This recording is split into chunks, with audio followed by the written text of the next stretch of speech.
Hey, what's up everyone, Morey Croson here, and today we're going to be talking about better controlling the knee, and we'll start the video right now.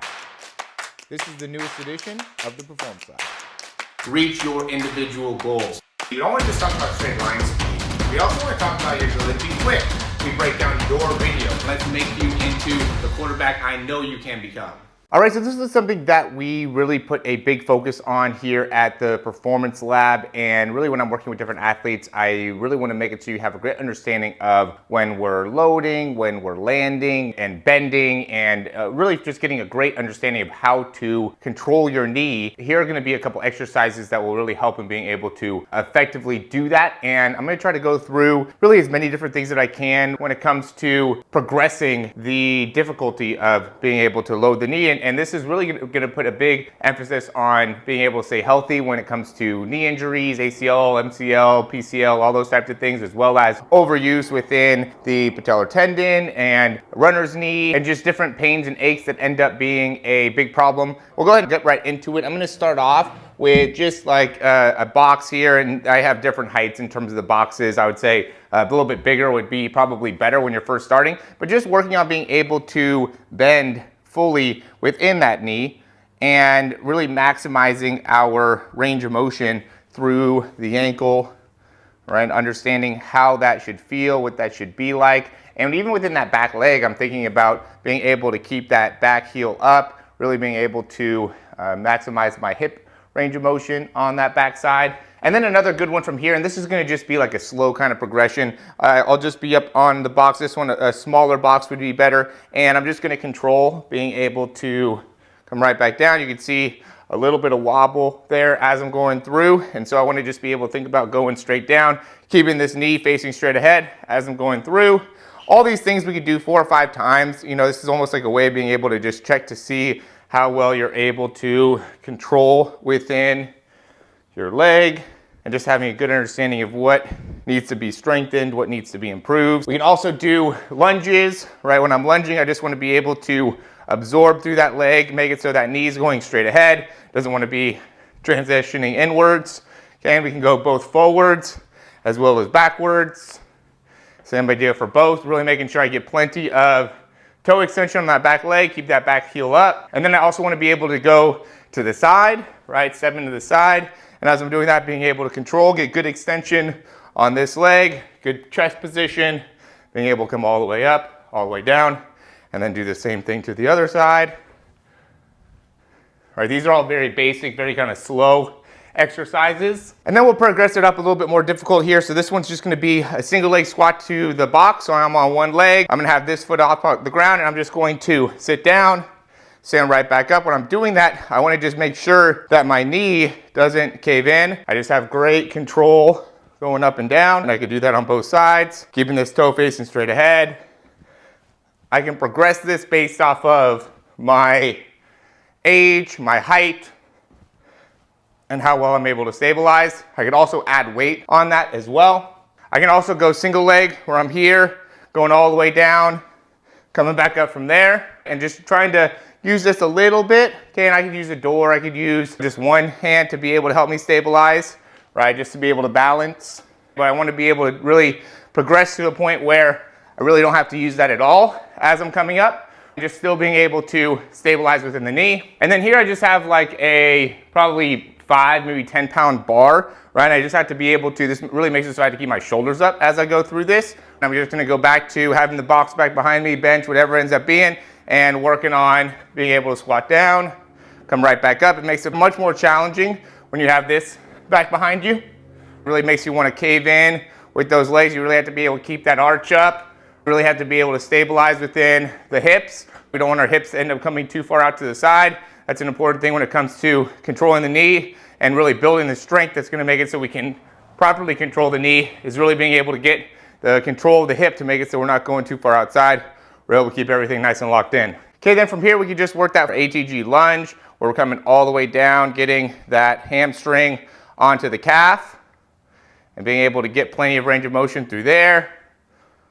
I'm doing both sides for all these just because I think it's important to be able to get strong on both sides and have plenty of ability to control on both sides. And then we can progress it with weight.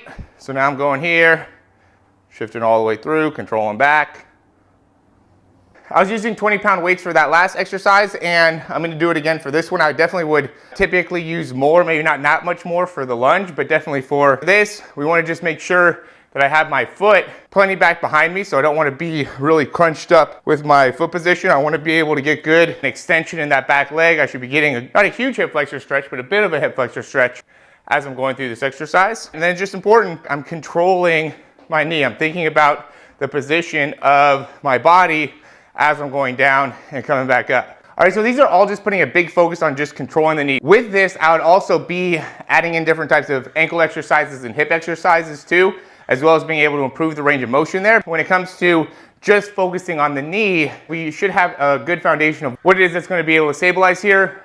Should still be able to make sure there's good ankle strength, make sure there's good hip strength. If we're able to do that ATG lunge good, and if you're able to control during that single leg squat, you should have the strength to be able to control. And so what I'm gonna just do here is just land and be able to stabilize with my knee. So I'm here, sit back, just make it so my knee is in a good control position. I don't wanna make it so I end up collapsing in poorly here. Poor collapsing would be if I fell in here, right? Or if I couldn't control my balance. From here, what I would do is transition that into just like a broad jump. So I'm just here, land, and then jump. We would still want to make sure that we have good stability here. We want to still make sure we have good control. I'm just hopping off one leg, landing, jumping, making sure that I'm landing on more of like the front part of the foot. I don't want to be landing on the heel. I want to be landing on the ball of my foot and then being able to control and take off from there. And then I can transition that into a vertical jump. So I can go here, land, and jump. Same concept. I just want to make sure that I can control this coming down and then being able to explode up. Really just focusing on being able to land in a controlled position both during the decel as well as during the exhale, or when my foot hits the ground the first time off the drop as well as the second time it comes down. So I'm here, control. And then we could also go into a depth drop where we go with like a lateral jump. So I'm here, I land, jump to the side. Same type of thing here where I just want to make sure I'm controlling my knee as I land on both sides and having good balance there. Then I want to be able to progress and land with my ball of foot down, heel up, right? So now I can really get great at being able to accelerate and decelerate. So I still have to be able to control the knee. I still have to be able to stay balanced, right? But because my weight's coming forward, as long as I'm controlled there for a second, it should be fine. So I'm here, land, and being able to control and have that knee in a good position to be able to push off. And there's really a ton of different things that we could do jumping wise to be able to help the knee. I mean, we could just do 2 feet jump, be able to stabilize, right? So I'm jumping with 2, land with 1. I could also just do regular single leg squats. So I'm here, squatting all the way back. Again, just working on being able to control the knee. I can go single leg squat to then jump. So this is really making it so I'm at the bottom range. Jump, controlling that full range of motion, jumping up from there, controlling that full range of motion, jump from there. Again, I don't want to have that hip go off to the side as I'm doing that. I want to just be able to sit straight back, really be able to load that those glutes, keep the chest up as I'm going through that squat. I really like these type of exercises too, where we have a stimulus that's pulling inward. So I have something that's going to make it so it makes it more difficult for me to be able to stabilize. I could really feel if I'm getting off balance. And I just have to really control where is it my foot's landing, and also making sure that my knee ends up in a good position there. And we could really put that band on the knee as well. Both of them end up being good places to put it.